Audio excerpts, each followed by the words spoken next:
Welcome aboard. I'm Mendel, this is Water Bodies, and on today's episode, we're confronting something uncomfortable.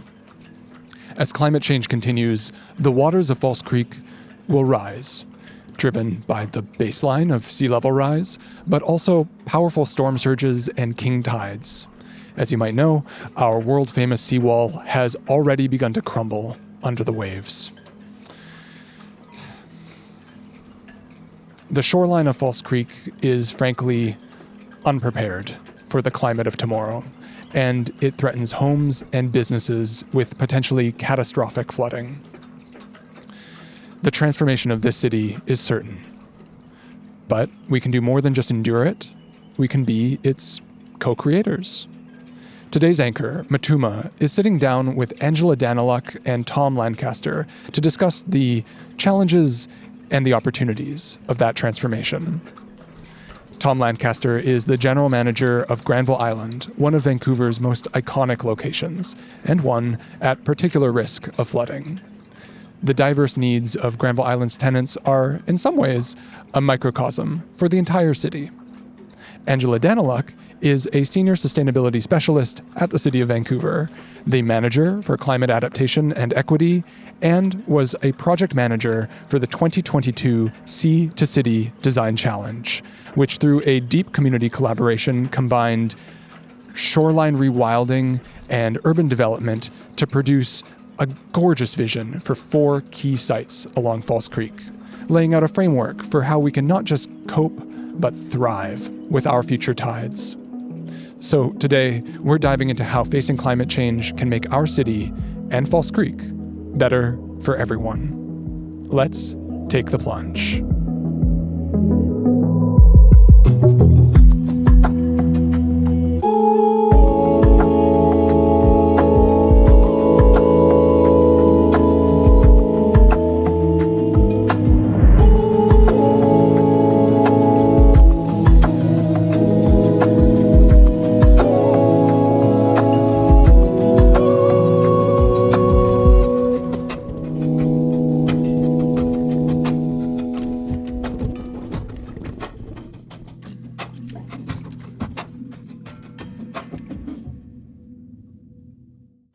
Thank you for being here, of course. Welcome. We like to ask our guests to sort of introduce themselves by way of a water body that they have the deepest relationship to. So what body of water would you say that is for the both of you? When you say the deepest relationship, is it meant to be a little play on words? A little pun, yeah. Okay. All right. Angela, you go first. Oh, okay. So I grew up in Ladner, which is surrounded by a lot of water. And so I would say the deepest connection I have to a body of water is Boundary Bay on the edge of the Salish Sea. It's just like low banks, mud flats, eelgrass. And I spent a lot of time growing up there just hanging out. And then eventually in my professional life, actually working in and around that shoreline and with people connected to its conservation and stewardship and protection. So yeah, Boundary Bay. Oh, it's so tough. I love water. I've lived around water my entire life. I'm going to do a little different one for you. So I grew up in I spent high school in a tiny little town in Ontario called London, Ontario. And just down from my house, there's a spot where the Thames River goes and kind of winds its way through a seminary. And the seminary is like 7,000 acres. It's unbelievable. So we grew up, my friends and I, running around there, shooting each other with BB guns and this river. And the river was like outrageously polluted. It was so unbelievable. There was an outfall right where we used to play, and we always used to get sick. And then our parents would always be like, you shouldn't play in the water. Not the water, yeah. But it was always, it smelled like it's got very, that like, well, you all know the smell I'm talking about. And the ducks in the winter, that was the only area that wasn't frozen because obviously that water is a lot warmer than all the other water for reasons of biological origin. And the ducks would all hang out there. So we would go down there, and my friends and I, and that was our spot on the river. And that was actually, because we couldn't play in it because we were always getting sick, was really instrumental in me understanding that rivers and water get polluted very easily by human settlement. Yeah. No, yeah. Thank you both for sharing those personal connections. I guess just acknowledging that we are here in Falls Creek, but also keeping with that theme of water. What degree of sea level rise might we be able to anticipate in Vancouver? Maybe I could pass this question on to you, Angela. Yeah, it's a great question. So we expect about 50 centimeters of sea level rise by 2050, and then about 100 centimeters by 2100, and then 200 centimeters by 2200. I mean, it's, don't quote me on like the deadline that the sea level rise is expected to meet, but that is the approximate, and that comes from a modeling from scientists at the province of British Columbia, and it's something that all local governments in BC follow. Yeah, and I think when I often think about this issue, sometimes I'm taken back to sort of where it stems from and what the leading factors that are causing this sea level rise to occur are. So would you be able to just give us maybe a bit of information on some of the leading factors that are causing this issue? Yeah, so climate change is happening. And so with those warming temperatures, we're seeing the melting of land ice. And we're also seeing the physical expansion of seawater. It does that when it gets hot. And so those two things, plus local conditions like subsidence, contribute to sea level rise. And it's not even around the world, and it's not even on our coast here on the Pacific. Yeah. Thank you so much for sharing that. I think something else that I often think about, and please feel free to share your opinions on this sort of statement, is that the threat of sea level rise has been sort of binary, and that the only two options we have are to defend or retreat. I'm sort of curious to hear what you both think about that sort of outlook. What's your opinion on it? What's your perspective? Maybe I could ask you, Tom, first. Well, nerds like us don't live in that binary. Like anybody who's sort of followed climate change adaptation practice and the way that we're looking at adapting over time, is like there's so many more different alternative pathways. And like Angela's pointed out, a really important part of this is it's not uniform across geography. It's not even uniform along our coast. And so I don't know. I have a very long and complicated answer to that I'll share with you sometime. But basically, I would say this: it's not a binary. There are numerous different and combinations of approaches that should be applied to any kind of location, depending on all of the influencing factors, like ownerships of land, difficulty of adaptation of different kinds, presence of estuary, there's so many different things. So I'm never into the binary. I think it's dumb. And I think we should always talk about the subtleties of what makes a particular place relevant for a range of solutions that will change over time. And we're not going to have a solution by a certain time. It will change, and we'll have to adapt because, I don't know how many people actually believe in the 50 centimeters by 2050 or 100 by. You don't have to answer. Approximate. But I do agree with Tom that it isn't a binary, but where that came from is that just this logic or perspective that a lot of people have had in government, in science, that they can control nature and that nature is bad, and the processes that are associated with living on the coast, like erosion and storms, is something that you need to control. And so I think that idea, that concept that it's either protect or say, leave, it's one answer or the other, and it has to go in by a defined timeline, is really entrenched in our regulations, our policy, our disaster finance assistance programs. And so it's just been entrenched. And I think that there's a lot of practitioners like Tom and myself are working to get rid of that binary and to say, you need to invest in a pathways approach. You need to be ready with a number of solutions to install over time. And it's going to look different from place to place. Yeah. I noticed that in both of your responses, you sort of acknowledged that the effects and implications of sea level rise, but also of climate change, are going to affect Falls Creek, but also the BC coast differently. Are there any projections or estimates as to how inundation in specific might affect Falls Creek? I guess I could forward that to the both of you. Yeah, I can take a shot at that. So, there are different parts of False Creek that will be inundated. I was thinking it's the south side. It's the south side, which is why I started with the south. Yeah. So there are bits and pieces of the south side of False Creek, particularly between the Canby Bridge and the Granville Bridge, that will experience some level of inundation. We don't expect to see, due to the modeling that we've done, permanent inundation of land, but we do expect to see permanent inundation of the intertidal zone. So we expect the intertidal zone to shrink over time if we don't allow space for the beach to grow as sea level rise takes place. Mm-hmm. Would you have anything to add on to that, Tom? Oh, yeah, for sure. I would say... okay. So how the beach grows? Well, okay, that's a separate thing. I mean, there's only two ways for a beach to grow, really. Oh, that's a binary. Let's say there's three ways for a beach to grow, and I only know two of them. I'm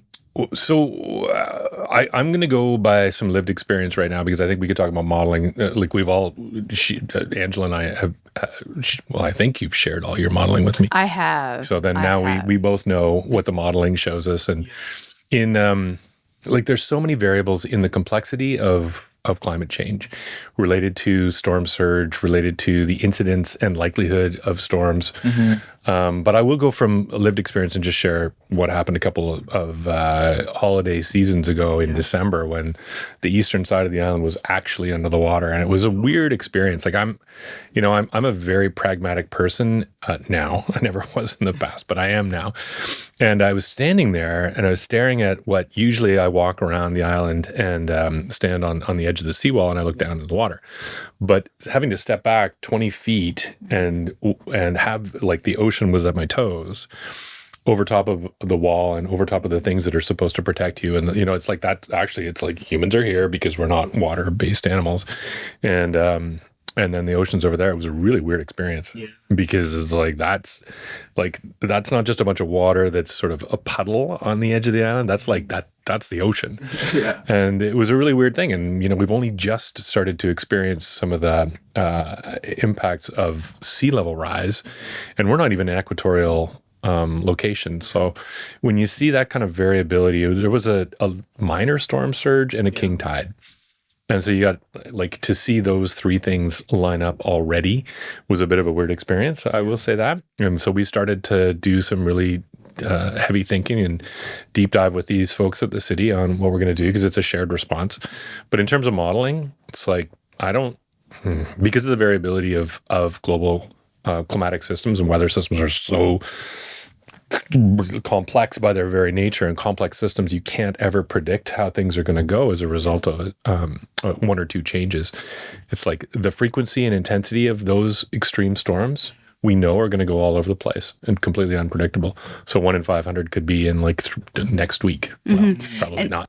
And something to riff upon what Tom is saying is that, modeling is a helpful tool, and we do our best to model a range of scenarios. Like we've modeled a 1 in 10,000 year storm on top of 1 and 2 meters of sea level rise to see where the water goes. But still, things can happen. We do have confidence that sea level rise is happening and it's going to continue to happen in this area. But what I think Tom is raising, which is a really important point, is the uncertainty. And so that is something that we need to plan for. So it's not enough just to plan for the meter. You need to plan for a meter and then a meter and a half. And then, oh my gosh, we get this wicked storm and it adds another meter. We have to just be really flexible in our approach. And I think we have to change our perspectives on what it is to live in and around the coast with this certainty of climate change taking place. So you mentioned that there's lots of modeling that sort of goes into your approaches and the flexibility that's required to sort of adapt with the rising sea level in False Creek and in Vancouver at large. So in those models and in those estimates, are you able to identify particular stakeholders or communities around False Creek that will be particularly affected? Well, this is probably why you have Angela and I here for this. I'm really fortunate in my job on Granville Island to get to meet with and work with folks all through this area and all over the place. Actually, it's really quite amazing. But I would say we're all in it together. And this is going to have to be a shared solution, but like any good solution, it has to be done through good process. And I will say, about Angela, I've been working with her for a long time in different capacities. She's very good at ensuring engagement and transparency. That being said, like as a staffer, she's doing a great job at that. It's the landowners that need to be part of this process in a really meaningful way. And, we're all in this, we're on this boat. We all understand that science is a process of understanding variability for one thing and some unknowns. And so we're still muddling through what all this stuff means. It doesn't matter where the science is. What matters is everybody comes to the table and we start to come up with some shared solutions for where we are. Where like Granville Island is an island ish right now, insofar as jurisdictionally we're federal government, and we have a very different history and current situation than the rest of False Creek. There's so many different landowners here. All of the nations have probably the most important stake in future land holdings in the basin. They need to be, and not just at the table, but leading the conversations in a very meaningful way, as opposed to somebody else sort of bringing them in as a token. That's like, this is their traditional territory. They need to be leading it. I know they want to, from my conversations with them. And all of the landowners, in particular, folks like the feds, the province, the jurisdictions in this creek are unbelievably weird. And as a result of that, somebody just needs to map it out, bring everyone together, decide on kind of roles and responsibilities in addressing this, and start sharing some ideas, really. It can't just be like we're going to come up with a solution and then we're all going to implement it, or somebody else is going to implement it. Yeah. It's not going to work like that. Yeah. And just on that note, then, have you sort of observed some of those processes already beginning? Are those convenience or, meeting points of people coming together and discussing solutions already sort of being laid out? Yeah, we did the Sea to City work with the city of Vancouver a couple of years ago. And I've been prodding city staff for the last little bit to kind of bring that back. And just in terms of conversation, like, where are we going with it? What are we going to do with it? Or are we going to build off it? What's our next steps? And I got a great relationship with city staff and with mayor and council. I think that, this is one of those things that gets lost sometimes in and amongst the 1,000 things that we're dealing with in the world right now, right? And people's brains are overloaded, and these oftentimes complex and wicked problems seem insurmountable. And you really need to start chipping it away, right? It's like, how do you eat an elephant, one piece at a time? And that's kind of how we do it. I'd look to the city to really be a convener right now, and then transition that over to the nations once they're willing to take that on. Yeah. Mm-hmm. Yeah, False Creek. It's funny. Like, when I did the project, the Sea to City Design Challenge, I already had a hunch that it was like a bustling, important place. But everyone talks about Stanley Park in the city and how it's like the place to be in terms of parks. But in my mind, it's actually False Creek. There are so many people that live here, that work here, that recreate, that just wander. And so in convening these conversations through the Sea to City Design Challenge, I met a lot of people who just, work, live, and play here. The dragon boaters, the Squamish stream keepers, the folks at Sea Village Marina Co-op, and then, all of the residents who live here. So I think when we talk about whose voices need to be heard, it's those folks who live here, who play here, and also work here, in addition to the institutional agencies and, of course, the host nations. And I think convening those conversations is a really important part. We are continuing with some of the Sea to City pilot projects. It's just, it's just a couple of people, me, and and some other people doing some of the pilot projects. That's why I haven't heard from you, Tom, in a bit. But we are getting there. But I do, I welcome folks like Tom and others who will, call the city and say, hey, we need to continue on these conversations so that it doesn't get lost. Yeah. it's great to hear that some of those projects are still going on. I noticed that you both mentioned that there's a lot of different groups and sort of factors that are involved in this process. Have you noticed any obstacles that have sort of impeded on this process of moving things along? I noticed that you mentioned lots of jurisdictions that are sort of involved. There's the time factor and the urgency. That's also a factor that needs to be considered. What are some other obstacles that you've noticed in this process? I think in False Creek, it's the jurisdictions is a big barrier to change. There's just a lot of overlapping interests, regulating authorities here, Fisheries and Oceans Canada, Transport Canada, the province of BC, the federal government, the city of Vancouver, private interests. So that's one thing. It's funny though, I do, even though I've been working in local government for 20 years, I still have optimism that we can get through that. It's just we need a unifying idea and vision, and that's what I've been trying to cultivate, a vision for False Creek. And then there's just the pace of change in terms of development in False Creek and the investment that's needed. It's quite significant. And it's not, again, insurmountable. We just kind of have to have a plan and then just execute that plan over time. We do have, some time to do this thoughtfully. We should have adaptation interventions in place by the end of the century. Of course, we'll need some other interventions and investments to manage the nuisance flooding. So the stuff that Tom experiences, and it's not nuisance, but it's not like the overtopping. Let's do it catastrophic. We do need to get that in place in the next 20 years. But the big stuff needs to come in around 2080, 2090. Yeah, those are interesting estimates.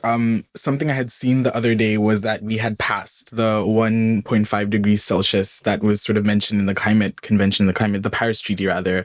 Is that something that is of concern to the both of you, especially sort of acknowledging that you have mentioned, dread.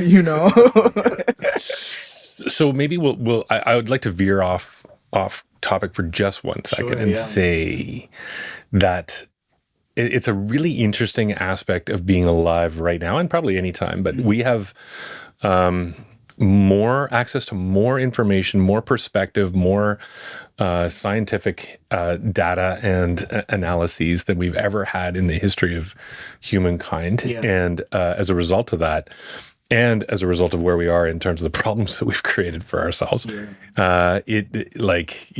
talk about existential dread and all these kind of things all the time. But really, it's like most human brains are only able to deal with a certain amount of complexity, and then we shut down because it's just overwhelming, right? We're very linear in our thinking, because that's the way we've been brought up. Doesn't mean it's inherent, because lots of people 10,000 years ago weren't thinking linearly; they were thinking very holistically. We've lost the ability to do that because, kind of like what Angela said before, it's like we built up our seawall as a wall. It's a vertical thing that stops nature from getting in, and it protects us. And it's great. It works wonderful until it doesn't, and it always at some point doesn't.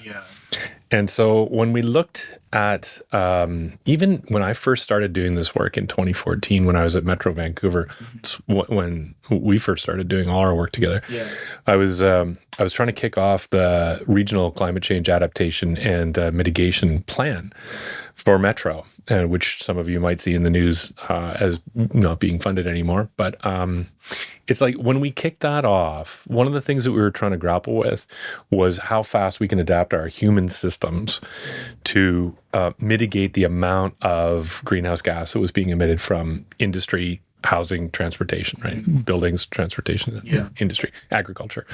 And it's when we were looking at the size and interrelatedness of the problem, it was like, really, holy cow, how do we do this? And because it's so complex, when we're staring at the 2 degree or the 1.5 degree and the 2 degree and the 2.5 and the 3 and those, you remember those scenarios that we were being shown, is like we're on track for exactly what we're not supposed to be on track for. And it's because of the collapse of globally reliance of science that we're in this position. So I do think that human beings need to step back and if we have a moment, start to grapple with the complexity of what we're witnessing and trace that back into some scientific explanations for why we're here. And I don't see us doing that anytime. So when you say, like, am I concerned about the 1.5? I'm concerned about 3 because I think like that's like right there. And, I'm not that old. I'm way younger than she is. And I've seen like crazy change in my life. Yeah. Right. And as a 30-year-old, that's a lot. Right? So, I don't know. The perspective that I have is I'm thinking about my kids. I'm thinking about how fast we've accelerated our greenhouse gas emissions over the past 15 years since I really started working heavily in this field. And I would say I'm not optimistic. And so I fall back into let's be realistic and let's plan for the things that we have to plan for. The 1.5 and 2 degree targets are really helpful. I mean, they tell us, they're like our pace bunny of where we want to be or not be. Yeah. And then there's all this information that is associated with them that we're like, okay, we can use that to make change. So they are helpful. And when I hear, oh my gosh, we've hit it. Yeah, there is a moment of like mourning. Yeah. But then for me personally, I focus on what I can do to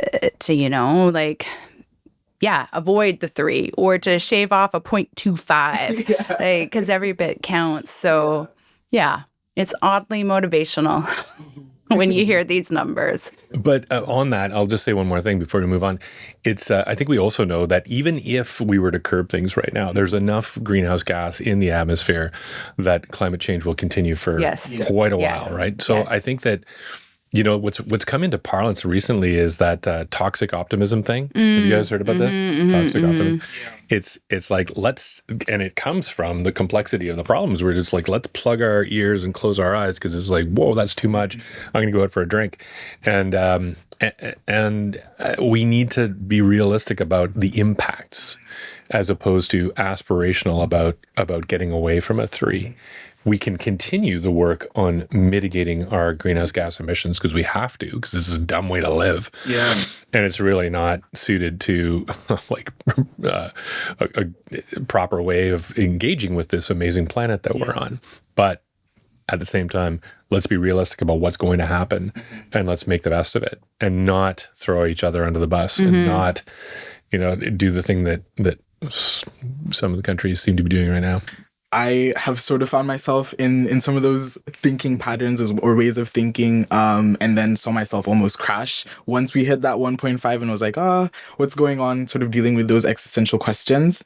I think something that's helped me in that process of cultivating hope has been really understanding some of the steps and the processes that are happening on the ground, particularly ones that are more nature-based, if I could say that. You mentioned the seawall and how it's this vertical wall that we built, and further down the line, it might not be as useful as we had intended. So are you aware of any sort of systems or mitigation apparatus that are being set up that are a bit more nature-based or nature-dependent that we could sort of explore or be familiar on? Yeah. You're really baiting us with that question. I know, I'm like, I know you know the answer. I need to start. Yeah. Well, actually, in False Creek. Back pocket. There we go. I'm working on removing a section of our vertical seawall, about 150 meters on the north side of False Creek under the Canby Bridge, and implementing one of the pilot projects from the Seedicity Design Challenge. So we're testing this, I would say, urban version of a nature-based solution where we are installing a series of terraces on the shoreline. So we're actually peeling back that piece of the seawall and the park and putting in these benches, which will support native vegetation like marine riparian and dune grass. There'll be access included in this design to the water, and we're actually moving the pedestrian path back to higher ground, which it's a small project, but it's been an amazing thought experiment working with the transportation engineers to be like, oh, my design can change. I can move the pedestrian path back. And then we're also installing a pollinator garden. And what has been exciting is working with a range of consultants. Some of them, one group in Tsleil-Waututh, which is an environmental consulting firm from Tsleil-Waututh, they've helped to inform and the design and selection of the plants that we are planting. So they've provided Indigenous perspectives on their cultural use. Yeah. And so it will be built, this section, in late 2026. Okay. And so that's a nature-based solution in an urban setting in False Creek. Stay tuned. Yes. 2027, we will have a big party. But there's lots of great nature-based work being done outside of Vancouver. Eric Balke with Nature Force is working on a sediment engine project on Sturgeon's Bank. So looking at taking dredgeate, so sand from the river, and replacing it onto the mudflats there because they're actually eroding, partly because of erosion like from waves, but also because of overgrazing from geese. And so he's testing a Dutch kind of idea here in the Lower Mainland, which is really exciting. Yeah. She said Dutch. I didn't bring it up.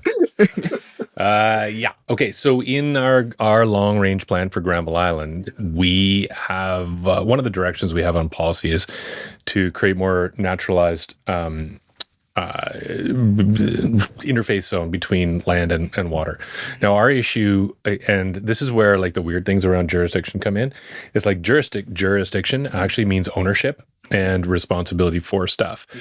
And so in terms of the jurisdiction that we have, the federal government, weirdly enough, ceded the jurisdiction for False Creek to the province.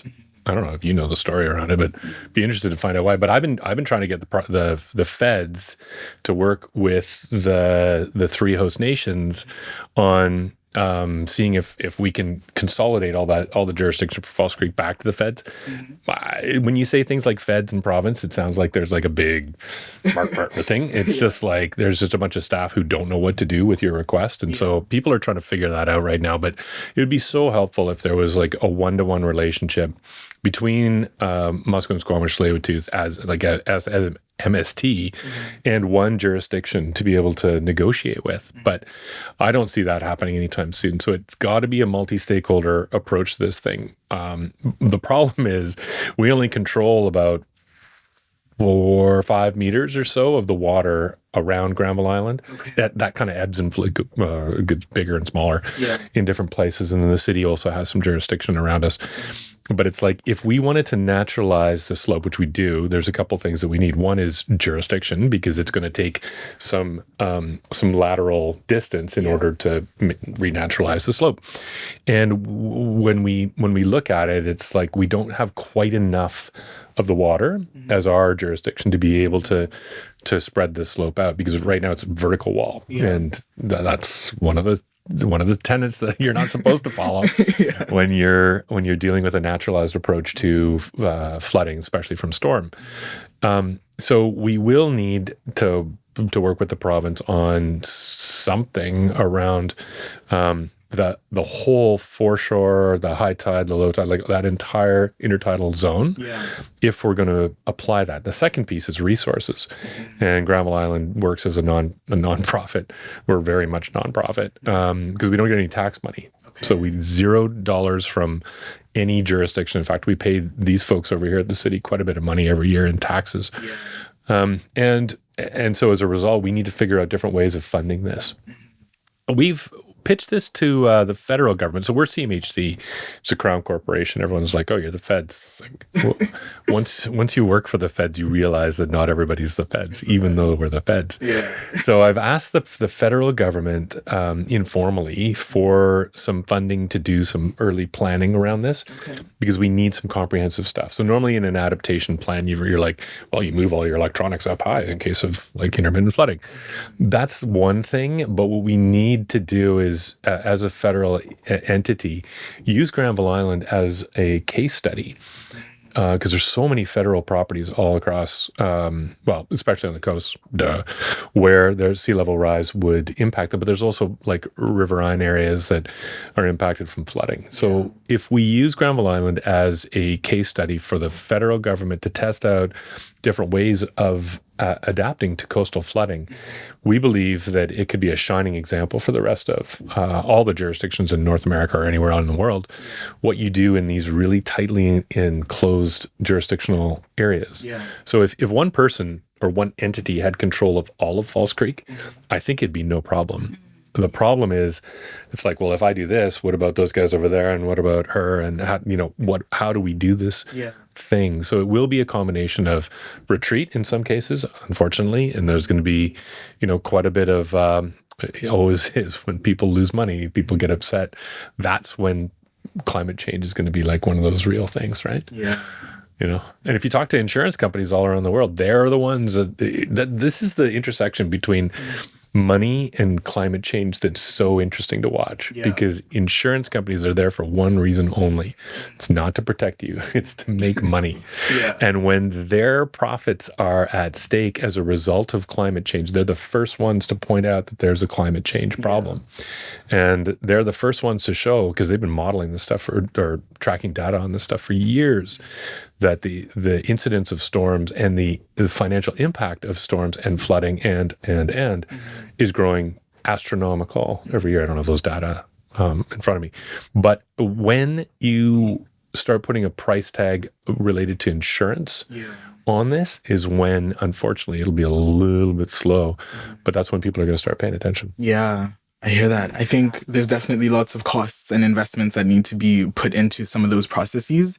I'm curious to hear of any co-benefits that you might be aware of that might come from some of these climate adaptive models. Yeah, and I think co-benefits is it's a very useful frame when we're talking about adaptation to climate or to sea level rise, because often the conversation it's very negative. It's people think about the big event, the big storm, and then it's there's all this damage. But really, like, the solutions to sea level rise can give back for years and for multiple generations. It can be enhanced water quality, enhanced ecosystems. We can support more recreation opportunities. Designs can also reflect cultural needs, particularly of muskrat, squamish, and tsleil-waututh.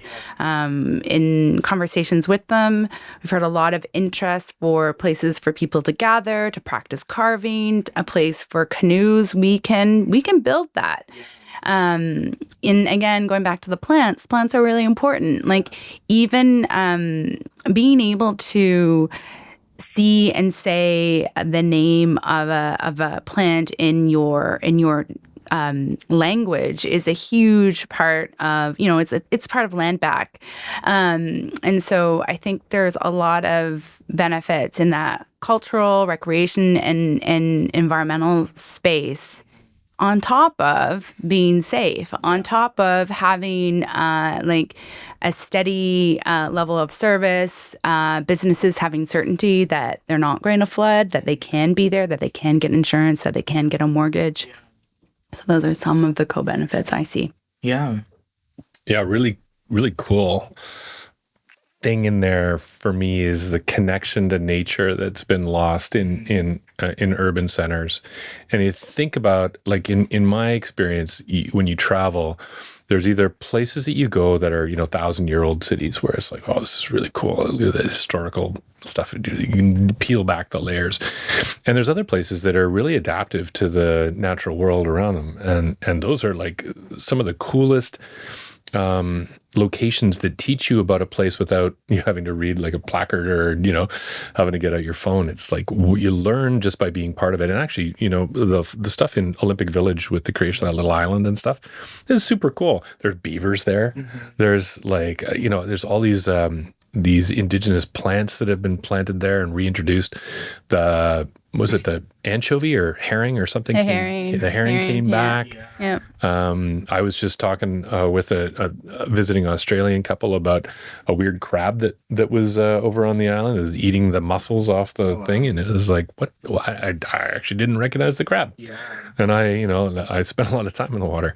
It's just a really cool thing when people get reintroduced to nature, because so many people spend so much time in their house, in their car, in their garage, in their office, and we're just totally disconnected from the world around us. And I think that every single psychological study has shown over the last 50 years that this is really detrimental to the way people are, right? It increases cortisol levels in your body, stress levels, it's just not good. So if this vision that Angela has, and I think others have, and others. It's a shared vision. For False Creek, if we can realize something like that, I think it's super aspirational, not just for being able to deal with this crisis of climate change, but also in the benefit it will have to people being more closely related to the natural world around them. Yeah. It's pretty cool if we could do it. That's a co-benefit. Yeah, no, definitely. Yeah. I think especially establishing those connections between people and the environment is such a critical step in incentivizing some kind of care and responsibility over False Creek and over the natural world as well, which I think will be pretty instrumental in getting stuff moving and getting things going. And so I guess just to forward this question to you, Angela, what would you say are some of the things or resources that the city needs to move forward, whether that's in terms of perspectives or human capital and community engagement? What are some of those steps you envision that might be necessary to really get the ball rolling on this process? Yeah, this type of work, it's interesting. It's the technical part is actually really straightforward. It's the people part. It's the imagination part that is crunchy and needs resources. So I think we need to, again, think about what our priorities are and put staff and resources together to having these conversations with multiple people, in the community, but also with our partners like at Granville Island and with the host nations to understand what we need to do to move forward. And then, then we can figure out the technical aspect. And I'm an optimist. Like, I know this stuff costs money, but I know that there's money there. So if we have a big vision, if we have a community of people and agencies behind an idea, then we can go find investors to do this work. And again, we have time to do this. We just have to choose to use our time to do this. Yeah. And what about you, Tom? Sort of from the Granville Island perspective, what are some of those resources that might be necessary in this process? Well, from our perspective, we need the city, right, as the key jurisdiction that can convene everybody. Yeah. We need the province, who I know, like the current government, is realistic about climate change, right? They're not one of those governments that's like, oh, it's not happening. So there's opportunity there. The issue is political. I don't know if it's capital or I always think of things now in when I think about politics as like a burning platform. It's like what's either on fire that people need to put it out, or what's the great benefit from doing something? Because typically, if you're elected, you want to serve your community, but you also want to be successful in the eyes of the people you're serving. And if things aren't being reported on, and if people don't think something's important, my experience is very difficult for a politician to generate political capital to do a thing, again, until you light it on fire.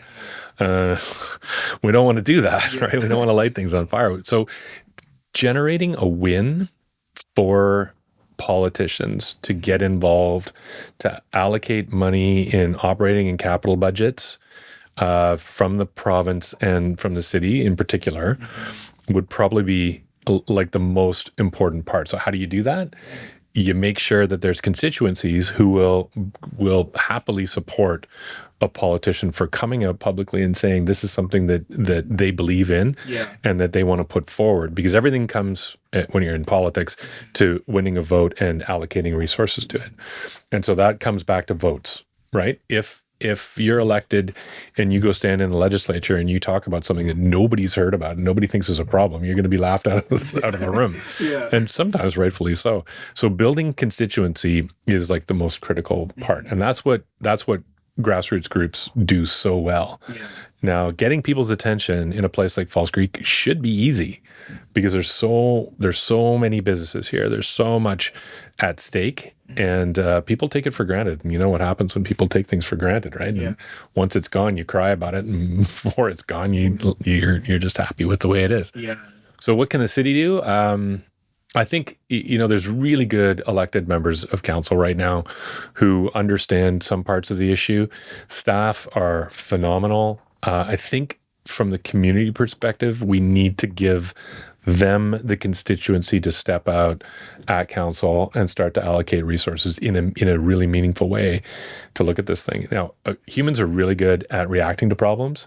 We are like grossly under capacity at dealing with things that we can't understand that are 10, 20 years down the road. And we've seen this throughout time.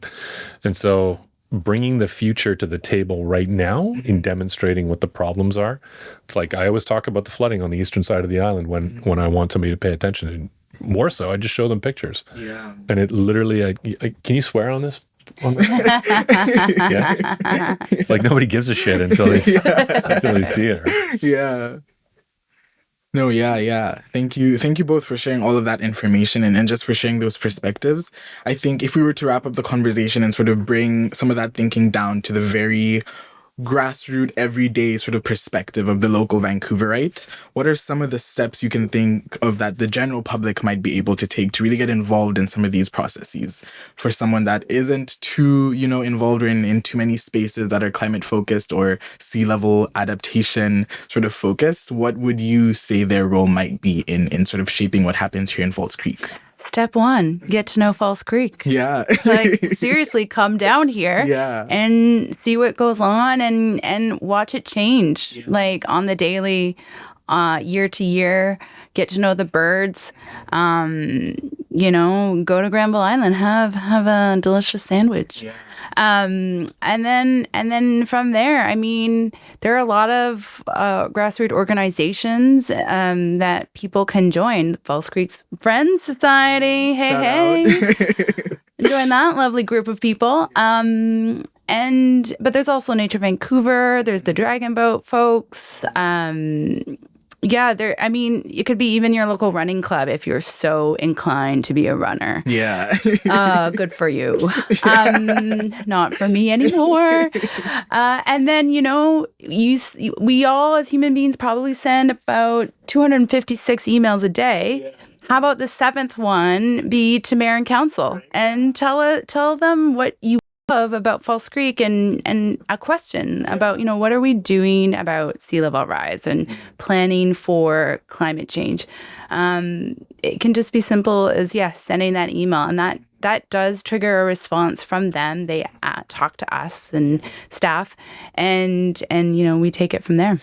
There might be I know that there's a silver lining to all the insanity that's going on south of the border, right? Like, and throughout time, when you look at like the rise and fall of civilizations over the last, given 10,000 years, it's like we as people, we push forward with a certain ideology until that perspective of the world, of that ideological approach fails. And then we start again and we go in a different direction, right? Like if you buy into that kind of theory of social change over time, it's much more of a step than it is a gentle beach type incline, if you will. And I feel like we're being forced into that major social rethink right now. And it offers a huge opportunity to relocalize. Like I'm wearing a Canada sweatshirt, and for years I was like having a real tough time being Canadian, like existentially so. I was like, the country that I grew up thinking that I knew was I felt really betrayed by a lot of the things as I started to go out in the world and realize what we had perpetrated throughout the last couple of 100 years to our First Nations brothers and sisters. And it's like that sense of betrayal really hit hard. I dug this out today for the first time since 2010. I was wearing it the day that we won gold at the Olympics, and I got it out and I was like, you know what? I actually feel really proud in this moment for where we are, for the learning that we've done, for how far we've come just in my lifetime, which again is like much shorter than hers. To be able to celebrate with Indigenous people in areas that are their unceded territories, because they're welcoming us back to it. Like, there's so many things to celebrate in this moment, and I think that we often miss the opportunity to celebrate in opposition to the crazy, stupid shit that's happening. And really, this is an opportunity for us to come together more than I've ever seen in my short life. And I would say the silver lining to this is, like, we're doing a buy local thing. Obviously we are, because we are local. Our tagline is local since 1979. And we only have made in Canada, made in BC, made in Vancouver, goods, services, all nonprofits, all that stuff. It's all local. And to celebrate that is such a cool thing, because it means relocalizing, but re-neighboring and working across stupid traditional boundaries that may have been socially orchestrated. So there is a silver, like, I'm not toxically positive about this, but I see people coming to the island now, and for the first time in a long time, there's a reason to celebrate Canada. New immigrants to this country look at this place as an unbelievable godsend for them, because we are not torn apart by religious violence. We are not torn apart by political violence right now. And there's things to celebrate. So I think, get away from like getting stuck into that negative kind of sewer of thinking that really paralyzes people. Start to come together more around these cool assets that we have, these natural assets. And celebrate it. Like, get on the water, rent a boat, rent a kayak. I do it every once in a while. There's little dinky boats that little barbecue boats that you can get into. There's like super fun things that you can do. And your perspective changes immensely. And what we need is perspective change. Yeah. I think from your responses and from the content that you've shared, it's evident that there is something very special to protect here in False Creek, in BC, in Vancouver at large. And it's very encouraging from my perspective, and I'm hoping from everyone else's perspective, just to see that stuff is happening. There's motion, there's movement, there's progress, there's collaboration. And so I'm very curious and excited to see where everything will go from here. Thank you again so much for your time. Yeah, this was Thank you. This is great. Water Bodies is a production of the False Creek Friends Society. Please help spread the word and get involved. False Creek could use your help. Subscribe to our newsletter at falsecreekfriends.org for the latest news and volunteer opportunities. And what do you want to see in False Creek? You can leave us a comment. Water Bodies is a video podcast on YouTube and Spotify, and an audio podcast everywhere else. We'll see you next time.